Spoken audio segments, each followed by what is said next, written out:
Beh, sicuramente come era iniziata la partita ci aspettavamo qualcosa in più perché abbiamo fatto pronti via 2 gol e poi vabbè, forse siamo calati un po' dal punto di vista fisico perché eravamo 8 contati, poi loro hanno ottimi giocatori come il numero 10 e Fagioli che quando si spostano la palla e tirano in porta è difficile che sbagliano.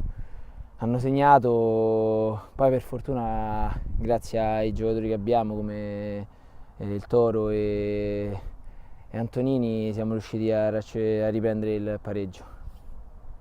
Ma siamo stati fortunati con un tiro da fuori, un bel tiro di Calabresi e poi una ripartenza mia, ma si sente l'assenza di quelli lì davanti perché abbiamo giocatori fortissimi che quando ci sono fanno la differenza assolutamente.